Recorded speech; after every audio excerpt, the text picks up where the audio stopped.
Nice.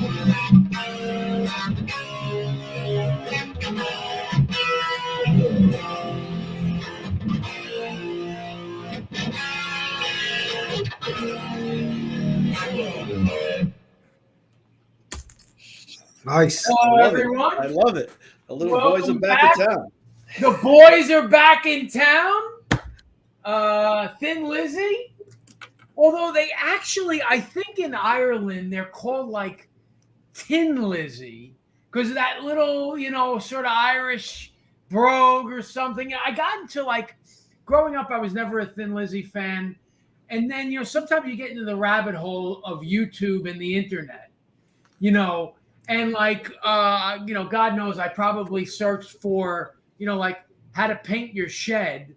And then the next thing you know, like I'm watching, a Beatlemania, and then I'm watching, the Beastie Boys, and then 98 Degrees, and then Thin Lizzy. So I sort of got into their music, and they were massively influential sort of in the heavy metal genre, even though they were hard rock. And Gary Moore, who joined them later, was a great guitarist in his own right. And then the lead singer, Phil, great first name. I think it was a drug overdose, but died way too soon. So anyway, the boys are back in town. The Lord and Kenny, welcome, gents. Thank you for having us. Excited. For those of you that don't know, Lord Delroy was at the Vetted VA summer camp. And for those of you that know him, know that while it was an awesome event, shout out to Chris, he's awesome. Great cause. We love our vets. We love Vetted VA. But, not a guy that is a roughing it sort of guy. Exactly, yes. A bit out of his element, I'm sure. Would have loved to have been a fly on those proverbial walls, although there weren't walls, right? You were just out in the wilderness. I'll give you a quick example. When I checked into the resort, the woman was wearing her bathrobe over a uniform, and that's who checked me into the resort. So, and it was 109 degrees. So you had to be a real man to make it through those 3 days, which is why I left on day 2. Well, rumor has it that he had on Louis Vuitton shoes while he was shooting skeets. That is true. Yeah. They thought the accountant showed up. Right. Here comes the fucking tax collector. Okay, who's this guy? Walks in. Oh my God! Day 2, they changed my name, the Army Ranger Snipers, to Jersey, which I tried to explain to him was not from Jersey. But after one attempt, I gave in because I wasn't about to get my butt kicked by an Army Ranger. Yes. Yeah, you just started fist pumping. Right. And you're like, oh yeah, Snooki and I go way back. Right. We both, tan ourselves until we're orange. So before we have any more fun, real quick market recap. We are actually, bonds are getting almost back to even again, or at least mortgage backs. The 10 years at 281. We hit something like 275, 277, whatever on Friday. I stopped paying attention on summer Friday mornings because really the first half hour is kind of all that matters. Whatever happens after that is meaningful for that day, but not meaningful in the grand scheme of things because they're all out getting drunk in the Hamptons. They literally will tell the juniors on the desk, hey, I'm leaving, don't fuck anything up. And so that typically means they're conservative. Every once in a while, you'll have a low liquidity pop, but not so surprisingly, they probably said, hey, the floor here is 275 or whatever. You cannot go past that. And we didn't. So, unless you've been under a rock, you know what's happening this week. Before I even get to that, tomorrow there's a lot of data. We got building permits. We got Case-Shiller. We've got Richmond Fed. We've got consumer confidence. So, and we have a 5-year note auction. So really, it's an eventful Tuesday if what was happening on Wednesday wasn't happening. So, of course, you got mortgage apps. We got durables, which is, somewhat meaningful. We got a 2-year note auction. And then at 2 o'clock, the Fed is either going to implode the economy or they're going to flinch. And sort of, I think most smart money is not on them flinching, but we'll see. And then Thursday, we got second quarter GDP. So, by the way, the forecasts are bouncing around. Absolutely agree with that, Jen. The forecasts are bouncing around. We were at 0.9 the other day. We went down to 0.4 Friday. We're now expecting 0.5 is sort of the consensus. I've already said I don't know how the hell it's not going to be negative, although housing could weigh in on that. It's a large component. We know that those prices have been going up, certainly even within the quarter of weakness. And then KC Fed on Thursday. We round out the week with personal income, some wages, Chicago PMI, sentiment, and what used to be the real barometer for inflation, which is PCE. That's what we used to care about. And, we've sort of gone more towards CPI lately. I hate to be a conspiracy theorist. For the life of me, I don't know why we care about CPI anymore. It's a very flawed barometer of inflation. So here we are. On Friday, on the Mancuso Market Minute, we talked about you should have been locking on Friday. Hopefully you did. Did we see some pretty good activity on Friday, guys? I was shooting guns, so I don't know. But I will say to you, a lot of compliments about the Mancuso Minute. A lot of compliments. Thank you. It's caught on a bit. I have to say, and this is not about me here, but people like that minute burst. I mean, boy, it's fucking, there are some days where I do like 20 takes. For me to get in a minute. Right. It's gotta be tough, right? I love it. I started promoting. I love it. Choo choo. Choo choo. I walk around. Thank you, Eddie. Yeah, no, we got all the boys back. I walk around and I got to tell you, I just walk. People going choo choo. I mean, it's and you know what it is. I sort of have to give props to Michael Lasso a little bit, where he just has gotten into my head. When you do these sorts of things, it's like a hot opening, a hot closing, and make a point. So one day I just did the coming at you like a freight train. Don't know why. And so then a couple of days later, I did the choo choo because that was my hot closing. And then now I'm doing the bullet train, and today was the steam engine. Oh yeah, back home for sure. This is family. I've tried to say this. We've gotten to a point, not to date ourselves. Kevin and I turned 50. How old are you, Kenny? 49. 49. So when do you turn 50? May of next year. So May of next year. I got to put that. By the way, I got to put that. The big 50. I got to put that in my phone because that's like I'm bad with those sorts of numbers. 55. Oof. The sun is starting to set now. The sun, that's too old. No, God bless. But Kevin and I turned 50. You're almost there. At this stage in our careers, it's like you got to do business with people you like, for goodness sake. Absolutely. That's what all of this is about. That's what this EPM event that we have coming up, that's what the summer camp was about. That's sort of what the NASCAR initiative and our golf initiative is about. I'm going to be up in New Jersey at Bedminster right after the EPM event with some customers for the live event in Bedminster. Can't wait. I hear it's a crazy party. Oh, thank you, Jackie. I appreciate that. I thought you were going to say 28 to be fair, but I'll take the 35. Cute dog right there. What kind of dog is that, by the way? But it's about relationships. So let's talk about that for a second, okay?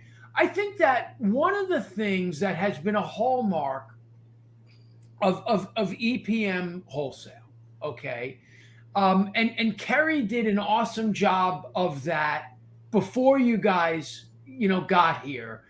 And being such industry veterans, you came in with your own sort of brand of things. And I think you've done a great job of sort of creating internal relationships, the external relationships, and taking that to another level. Talk to me a little bit about relationships in business. Yeah.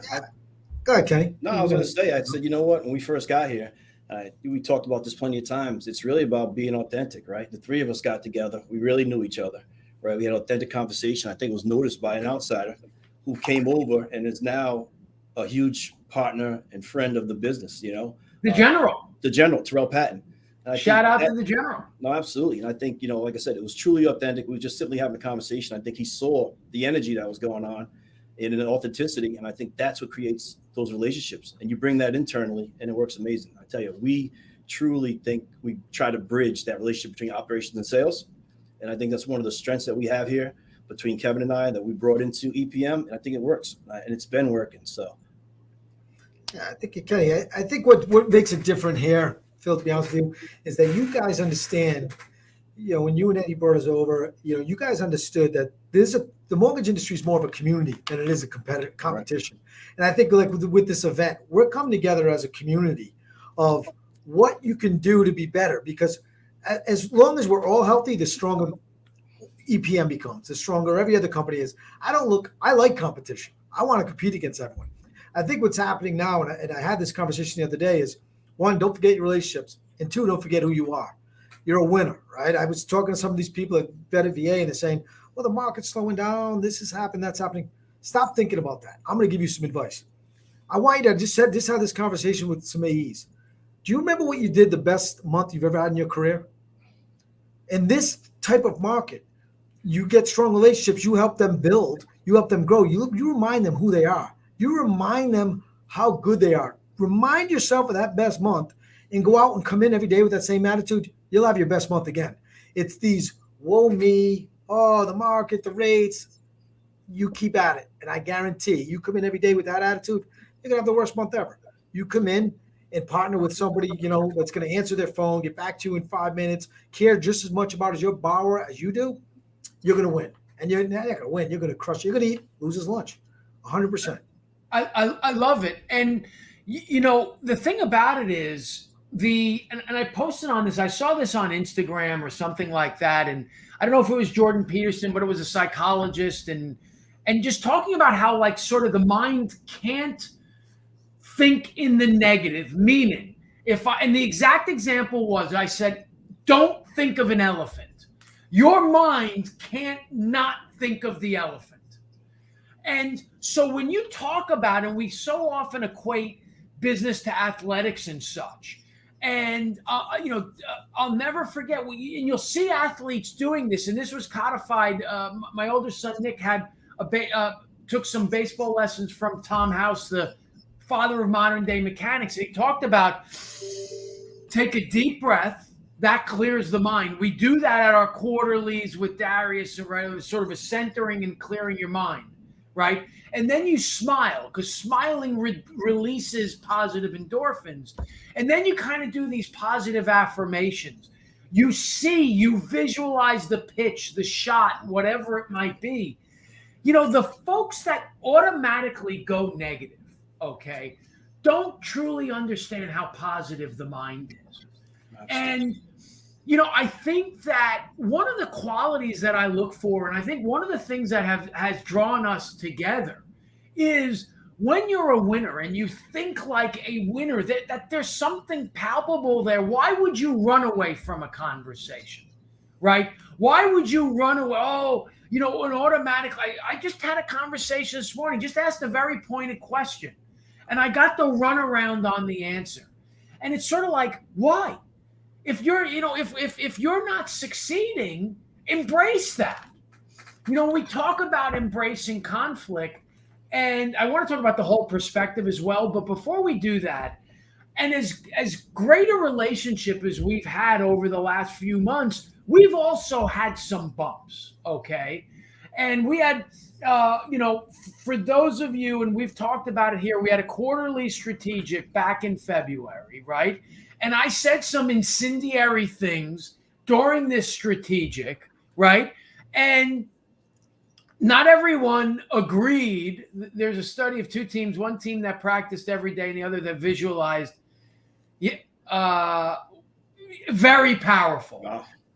And by the way, like there are times where you train without the ball. So like I will take golf swings without a golf ball because if you can believe it, putting the golf ball there, makes you do things that maybe you wouldn't want to do. And if so, the mind, that's a great contribution there, Jenna. The mind's a very powerful thing. So I said some things that not everyone loved, but they were said for the betterment of the organization. And, the three of us had a breakout conversation. So, we were on the same page about what I said, clarified it, and we moved past it. And if your family, if your brothers, in our case, are brothers and sisters, you're going to have fights. You're going to disagree. So talk to me a little bit about that. Over the years, I'm sure you and Kenny haven't agreed on everything. Right. At least once a month. At the end of the day, something, we both have our opinion. We're both very passionate about what we do. We don't like to fail. So I might see something that he doesn't and vice versa. And we've had days where we didn't talk for 2 days, right? But at the end of the day, we knew why we were so passionate about it, right? I think that's something I'm learning to get better at because I am short and Italian, so I have like a double whammy against me. So I have that Napoleon complex. So I have a tendency to be very passionate about what I'm saying because I use my voice as a weapon, right? So I think that is something that you have to be able to do to get to the next step of your relationship. Just like that conversation we have, I think we came out with a relationship that was stronger than before that because we realized to respect what each other were saying. And you just, I think it was like, well, I respect that you would have took it this way, but that's not the way I took it. But here's the way, and by the time it was done, we had a whole new respect for each other. Yeah. But I don't think the people that are quiet and don't say a word, then they live with this resentment and this anger. And you can't grow as a company if you don't have ECPs daily. Right. I think you spot on. I think the biggest thing is understanding someone's passion and drive, right? We knew that behind that was passion and drive, but the message, we just had clarity. When we went for that walk, we talked it out. It was about clarity, but we still knew the underlining theme behind it was your passion to succeed and drive to be the best out there. And that's what you clarified. And I think that's what we do on a daily basis. Me and Kevin disagree a lot. He'll shut the door, or I'll shut the door, slam, and then guess what? An hour later, be like, I agree, I disagree. I think we should go in this direction, but we knew it's for the betterment of the all. I think that's the key. And I have some questions around your guys' relationship, but I just want to continue on this point a little bit. There's an old saying, misery loves company, okay? And so therefore, I would argue that it's far scarier to be successful than it is to be a failure. Now, I understand the negative consequences of failing. I get that. And those consequences are scary. But they say, and it's said in many different ways, it's lonely at the top. Successful people, driven people could be misunderstood because, just this single-mindedness of putting your head down and just pushing through it, that's scary. Because if we could just say, oh, you know what? We tried something and it didn't work. There are going to be far more people putting their arms around you saying, boy, I know, I'm failing too. I'm drowning. Then there are people that are going to be saying, oh yeah, I knocked it out of the park. In fact, I knocked it out of the park better than you did. It's just so that's sort of a point I'd like to make about that. And so I have two questions that I kind of want you guys to answer is how do you, with your team, how do you rally around success without it being like too braggadocio or, you want to celebrate the wins. You want to accentuate the success. how do you manage the balance of being driven and successful, but yet humble, number one? And number two, and this one is really for you, Kenny, you have a pretty gregarious personality in your own right, okay? But anybody that puts their likeness on a golf tee or inside their shirt, okay, their jacket, I mean to say, you know, in some ways, you're kind of the straight man to to Kevin.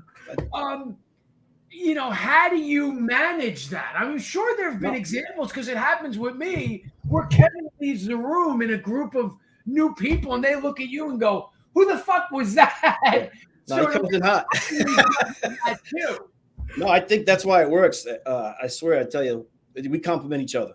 You know, like you said, he's very outgoing. He comes in full steam ahead, and I'm kind of more analytical, you know, and just stay back and say, "Hey, listen, play my role.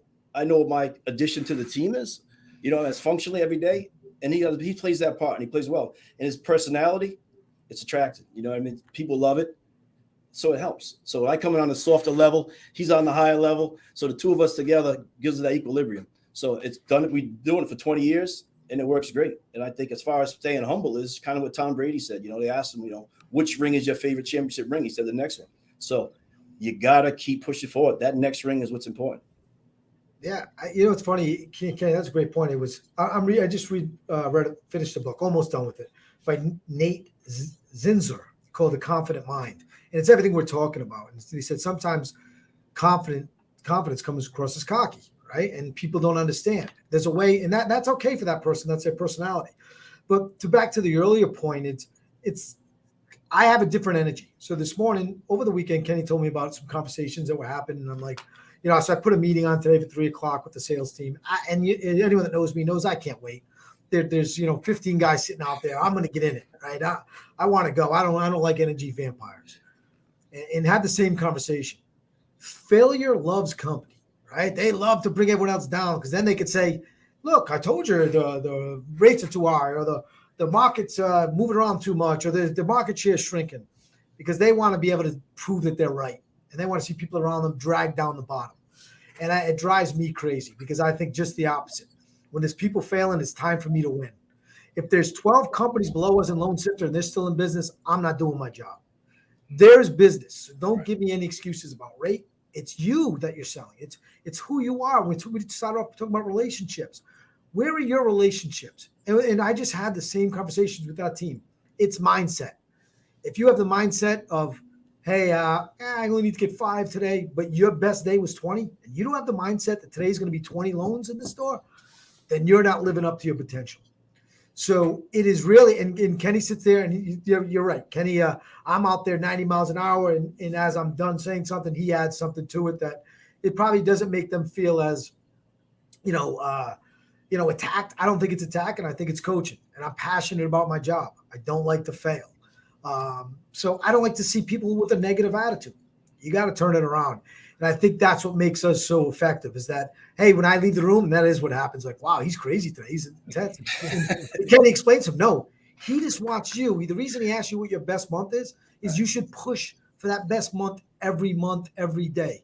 Because the minute you take your foot off the gas pedal, you're coasting. And it's not good enough to coast. No, absolutely. I think this is the time in this market uncertainty. I think everyone needs to level up. You know what I mean? It's really about that mathematical equation. What's that end result that you want, that desired result? Is it, $10 million funded? Is it a new house? Is it a new car? And then put the equation together. What do I need to add to my day or subtract from my day to get to that end result? Yeah. If you're not willing to put that out there and visualize that, you're not going to have the success or the drive to get you to that destination. Agreed. They do, Eddie. I keep saying this, and it's such a simple concept that people want to resist it, okay? Which is, obstacles are excuses for losers and opportunities for winners, okay? And I know and you said something that resonated with me. When I was running our call center in a former life, we'd have up periods, we'd have down periods. One of the things that I always would do, and that's what I love about you guys rolling your sleeves up, I'd go into the call center 1 week a quarter, just so I could see the pulse. Talk about who's the competition. What are we saying? What are they saying? So nobody could sort of try to bullshit me on stuff. But, we get in there, and I remember it's 2006 and sort of rates are creeping up and the world is ending and I've got a piano falling on my head and I'm never going to do another loan in my life. I might as well just pack it in. And was it a Whitney Skimpy? Nothing better than Concertus. And I simply stood in front of the group of reps, and I said, very simple. And there was a guy, Rick Bram, was the example of this particular meeting. I said, I know Rick did 35 loans last month. How did he do it? And I said, when nobody is succeeding, then I'll listen. I'll listen to there's no more business out there. Our rates stink, this, that, or the other thing. But if we have someone out there succeeding, if they're, to your point, if there's somebody out there doing loans, or if there's somebody, we can gain market share over or whatever, then don't tell me it's impossible. Your excuses are your own. Right. I joke, and like sometimes the harsh reality, and yes, sometimes do I sort of show my age, and it sounds gruff in today's day and age where we want to have sort of soft edges and so on and so forth. It's called work. It's not called play. If this was easy, we would just wire money into your account. You don't have to earn your commission. You don't have to earn your bonus. Oh, great. What happened to the day? It's like you go to a restaurant and they expect a tip. There's nothing worse than where the tip is automatic. Now, I always give a good tip. Believe it or not, I do. I appreciate the good service. But it pisses me off when there's an automatic tip. The tip should be a byproduct of great work. Let's talk about the whole perspective for a second. How do you guys enjoy doing it? I got to tell you, it started out as something that was going to be about the mortgage industry, and I feel like it turned into something totally different, and it's great. I share the story. Even up to the other day, I had a guy who was a retired lieutenant colonel in the Army send me an email about watching the whole perspective, because it's become about how do I, what are my failures? People love to talk about their wins. Like, I won. But how did you get there? How did you stumble along the way? It's more relatable for when someone to say, it's allowed me to open up and share my story. No one knows I was raised by a single mom on welfare, and here I am today, right? So those are things that you're able to share that you wouldn't have before, because you know why? Because people listen to the story can now relate. Like, if he can overcome that, why can't I overcome, I stayed back in the 11th grade, whatever your obstacle is. And it's so funny. I think, real quick, just touch on something else. It's funny that the people that are doing well in this market, Phil, are afraid to say it. I was with someone at Vetted VA, Chris from Claire to Close. I'll say her name. She's doing $5 million this month. And said, I don't want to say it because I don't want to come across as bragging. I said, you should say it so others can stop using excuses and go out and do it. Yeah. Right. So, dude, great. And that's sort of proof, of what we're saying about the dynamic between success and failure, and the mindset where it's success can be a scary proposition, and we were talking about it in some context where we're just like where, I find that most successful people are driven by their hatred of losing more so than the greed of winning. Absolutely. That sort of keeps you sharp. And looking at what's sort of behind you, looking in the rear view mirror, and understanding the finesse of, we're always looking forward in terms of the trails that we need to blaze, where we need to be, the things that we need to work on. But the perspective of looking backwards, learning from your mistakes, recreating your successes, all incredibly important. So let's talk about the second half of the year. We're now 25 days into the second half of the year. Jen, if you want to flash up there. So one of the places I like to look at for sort of economic content is zero hedge. Now, they can go really dark. They can, but their stuff is generally pretty spot on. And so we have a link here that basically talks about what I've been saying in my Mancuso market minute drop about how we're going to see 225 before we ever see 325 again. How, we now have a Q1 rate cut being priced into the market. That's why we've revisited 275. The bond market is speaking. I always talk about the bond vigilantes. They sort of force the Fed's hand. And there it is actually in there. Iconic Fed analyst calls for it. Powell will be forced to end QT, tightening much sooner than expected. If you've been consuming any sort of my content, whether it be this program, the Market Minute, some of my LinkedIn posts, been talking about it since November. This is not a Johnny-come-lately sort of thing about how we didn't have 5 years of excess inventory in housing and all this other stuff. The writing is on the wall. Internet, automation, and information are price and wage killers. The only reason why we're talking about inflation is because of a supply chain disruption, the likes of which we've never seen. So while it's not a guarantee, and I always talk in probabilities, the probability that we are entering a very favorable rate market here is higher than it's been in months. The probability that there could be a golden moment whereby you have somewhat of a pullback in housing pricing, not a crash, but an easing of housing pricing with a tremendous decline in interest rates, creating that perfect storm for purchases, for us to still take cash out and so forth.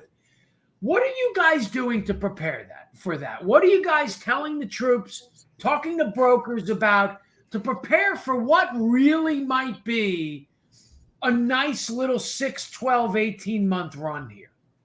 Listen, we tell them the same thing every day. It doesn't matter what's going on in the market. You get on the phone, you'll win. It's all about communication, keeping people, up to date. As you know, Tim Grover will be at the EPM wholesale event. And I love what he says in his book.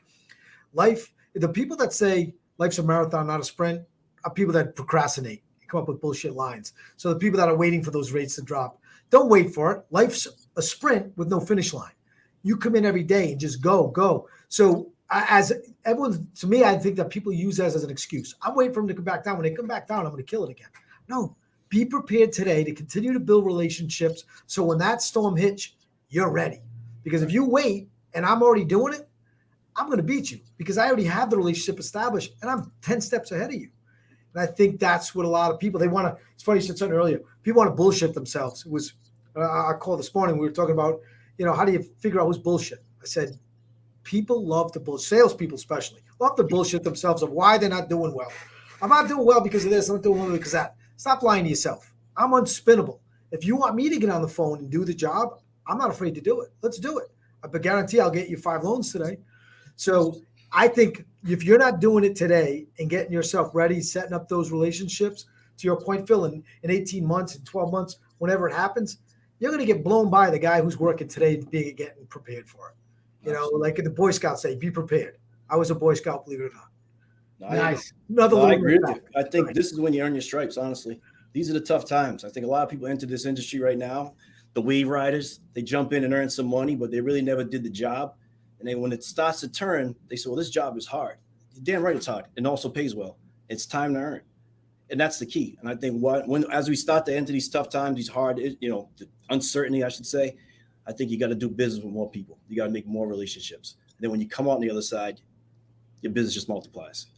I have to tell everyone who's watching or will watch, we get many, many more people that tend to watch because Monday lunchtime is a weird time for some people to watch live. So they'll watch. We probably are like 4-1, 5-1, if not more. Last week was 10-1.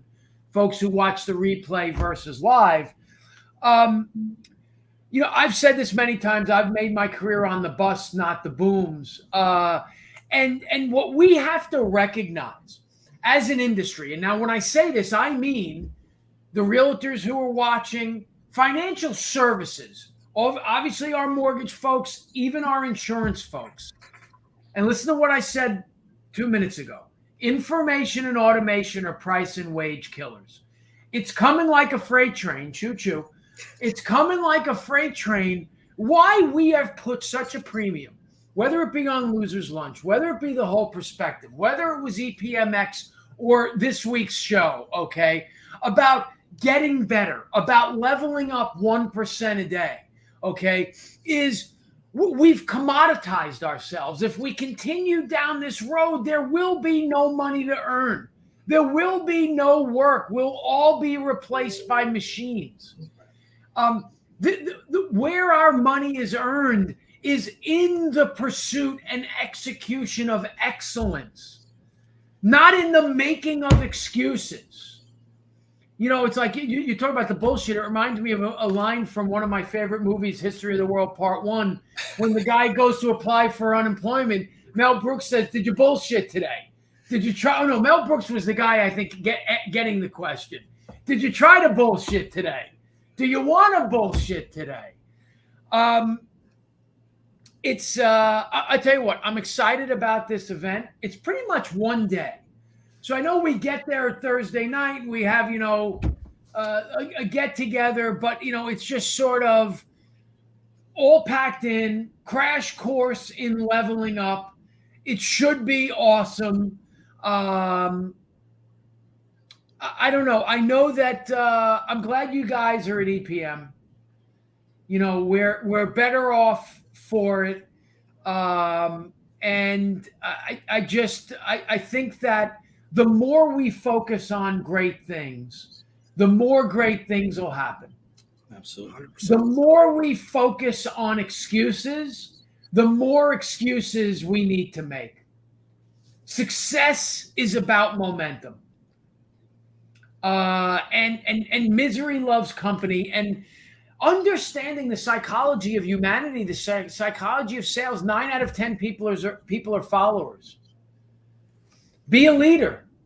And if you're leading in the negative, if you're leading with losses, how do you expect people to rise above? It is just improbable from a mathematic standpoint. Right. If you lead with positivity and success and leveling up and relationship, you're going to reap what you sow. All right, guys, I will give you the final word here. I'll tell you that you got to be at the EPM wholesale event. There's going to be no energy vampires there. If you're not looking to win, it's going to be impossible not to leave with a winning attitude with the people we have there. We're bringing a lot of new people to the table, that haven't been involved. Maybe they're not AIM members. This isn't about, what organization you belong to, what group you belong to. They will be there, vetted, VA, AIM. They'll all be there. But everyone's going to be there to contribute and learn from each other and how you're going to kick ass in the remainder of 2022 into 2023. You're going to hear a lot from Phil, Kenny, and myself. I'm excited. I mean, Kenny, No, you hit it right on the head. I think we have a lot of great forward thinkers and mortgage minds that are going to be there with some great keynote speakers and Tony Thompson and Tim Grover and Anthony Costa. So it's going to be an amazing event. We're going to have fun. We're going to share. We're going to learn. We're going to level up. I think it's going to be a full solid day of just, getting to that next level. It's going to be awesome. I'm on a panel with Christine and some other folks. We got the Nexa guys going to be there. And I want to say one thing. And I know that there's a lot going on in the industry, a ton of these sorts of shows, things of that nature. We had EPMX. Thank you, Lito. Agree 100%. We had EPMX only 6 months ago. Really not even. Thanks, Jen. This is a much more intimate event that we sold a lot fewer tickets to, okay? And we are sold out. It took longer to sell out than I think it should have based on the success of EPMX, where we sold 5-10 times as many tickets. I just want to say this one thing to the community, okay? I remember 13. Thank you, Fidel. We're going to be going together, by the way. Can't wait to get in there with him. I want to say one thing to the community that I saw in 13 and 14. When we launched wholesale and we did those first couple of shows, hey, are you going to be at the Connecticut show? Well, hey, are you going to the New Jersey show? Well, or then we'd have brokers who would tell us, hey, you have products that I don't have, or your pricing is a little bit better, but I'm too busy to get signed up. I'm just worried about going out and getting a loan. Well, I got to tell you, first things first, we've got to shake that mindset, to your point, Kevin, as a community. Okay. If you're worried about getting loans today, newsflash, you should have been worried about getting loans 8 months ago, 12 months ago. Okay. You've got to always be looking forward, moving forward. Second of all, you're never too busy to level up. If right now I was struggling, okay, this is the first place I'd want to be.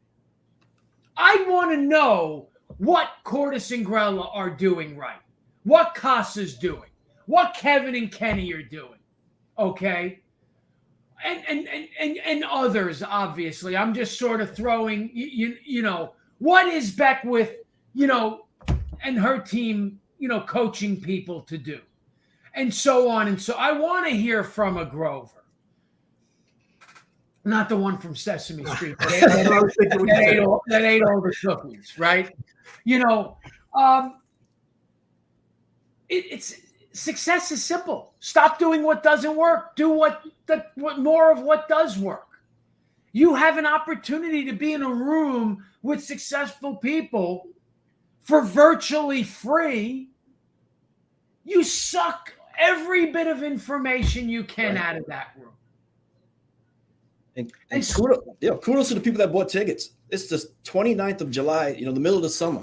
These people want to level up. They're coming down there to Atlanta for a reason. I think they're going to get a lot out of it. Yeah, I think you're going to learn just as much from the attendees. I got to sit with Iris Brewer. I hope I'm saying her name. I never do it right. This week, I learned she's only been in the business 3 years. She's killing it. And I was shocked by the number she gave me. And I want to say it out loud that she gave me that she was going to earn this year. If you see her there, pull her aside and ask her what she's doing, because this is an event for winners. There's no bullshit artists here. There's going to be no energy vampires, but every person there, the Gordons will be there. Everybody's got something to offer. Make sure you talk to them and ask what they're doing. Watch the whole perspective. 11:30. Flash that up there again. 11:30 on Fridays. Choo choo. Mancuso Market Minute. Losers Lunch. I mean, next thing you know, we're going to be reality TV stars. Forget about this mortgage stuff. Let's just produce content all day. Hope to see you on Thursday. Safe travels to everyone who's going. Can't wait to see you guys. We're coming like a freight train, baby. See you guys.